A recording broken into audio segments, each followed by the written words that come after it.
So they want us to cut us down. So I have like my 20-page speech that I'm going to knock down to about 10. About 6 weeks ago, I got a message on Facebook, and I was asked if I would come here and speak, and I was a little dumbfounded. I was like, "What? You want me to go speak?" And then I had to read it again because I wanted to make sure that I was reading the message correctly.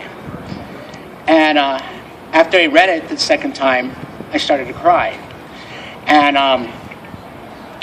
I asked myself, well, why would they want me to go down there, and why would they want me to speak? You know, I'm just this guy, who went through a hell of a lot of shit and came out on top after a long, hard battle.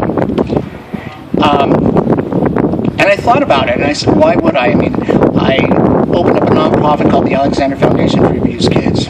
I wrote a book called Brand New Too Much Trouble, which is a book based on my childhood life of abuse. And I actually have a really good sitting down time with myself and ask God, why me? What makes me so important? Is it the fact that I have a book? Is it the fact that I have a nonprofit? And I thought about it a lot. Let me tell you a little bit about my story. I grew up in Los Angeles, California, and I had what I considered a typical family. I had a mom and dad, 2 older brothers, a baby sister. We had pretty much the biggest house on the block. My family lived within blocks of each other, so every Saturday and every Sunday we always got together, every holiday. It was a great family. There was nothing wrong with our family. It was perfect. For me, it was, at least at 7 or 8 years old. And then one night, there was a party, and this man killed my brother and my cousin right on our front steps. And that destroyed my family. And not just my immediate family, but my whole family. My mom went one way, my dad went another way. My sister stayed with my dad. They sent my older brother and myself to go live with these so-called friends. And that is exactly when my nightmare began. My mom had arranged for us to have our own bedroom.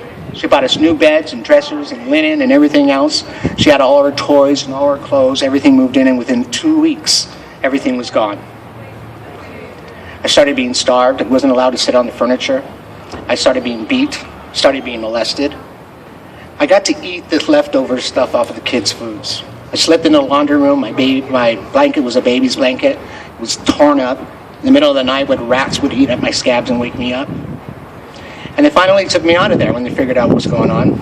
And they put me in a foster home. And when I got to that foster home, they said to me, by the way, we want to tell you something.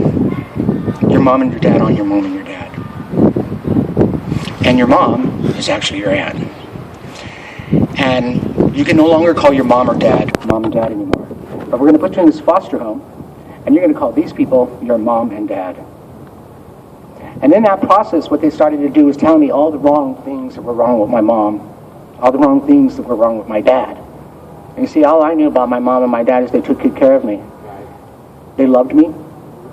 When I fell down, cracked my head open 7 times, my dad was the first person to get up and get pissed off at me and take me down and get stitches.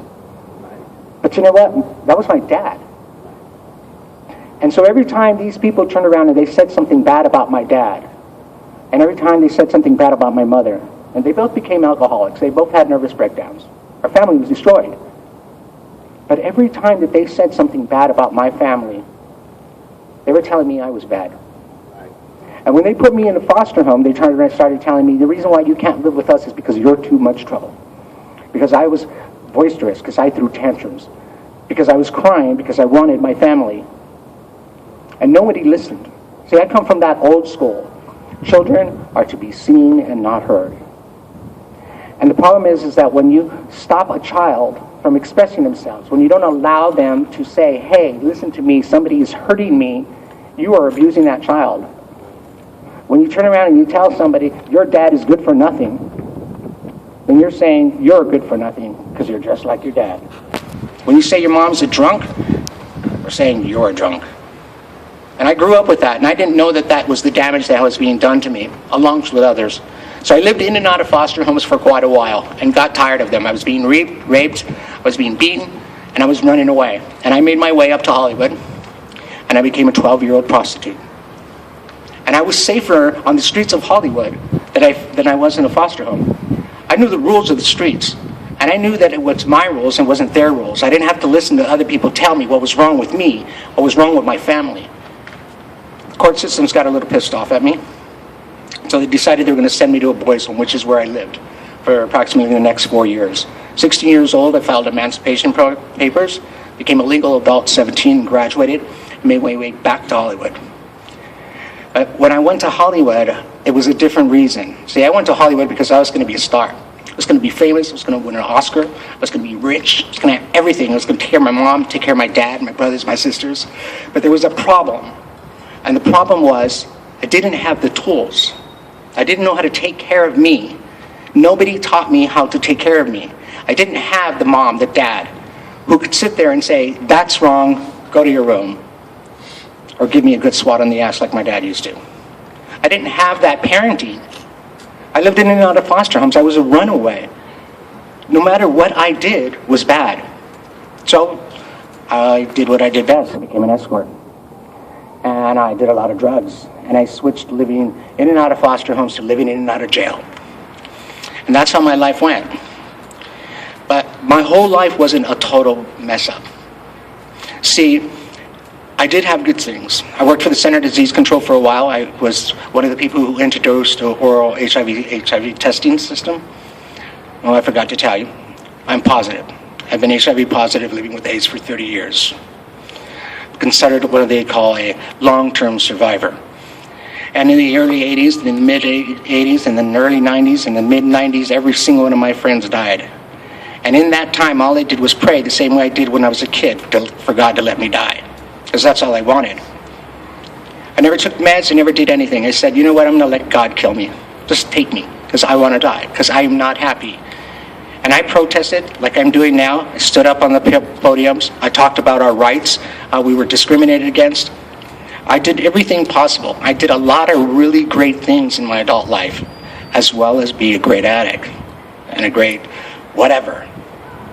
So when it comes back to the question, why should I be here? Why should I be speaking? So again, it's not because of my nonprofit, it's not because of my book, and it's not because of my life.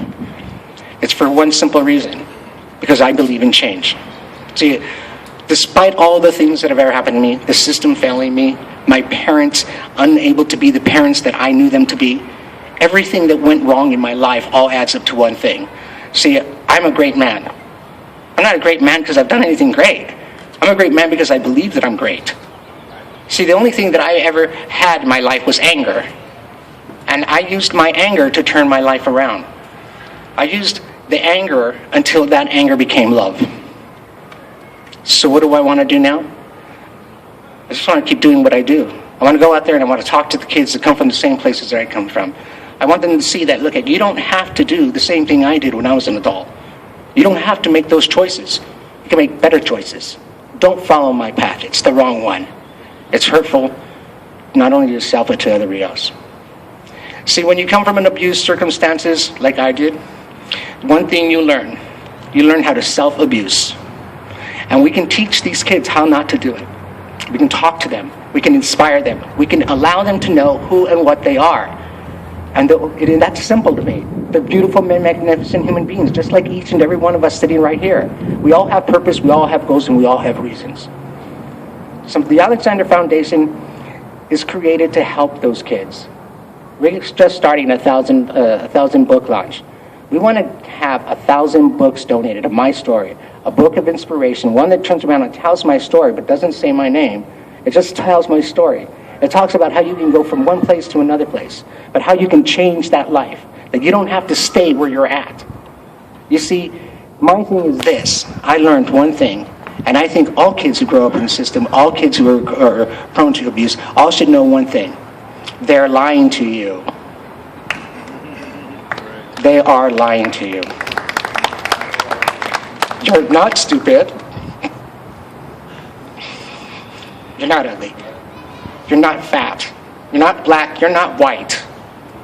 You're not all those negative things all these people tell you. Hell no. Don't listen to them. Believe in what and who you are, because that is the most important thing. It's in your heart. God put it there. And all I want to do Just turn around and let you know that I believe in what God believes, and that you are magnificent who you are. Thank you.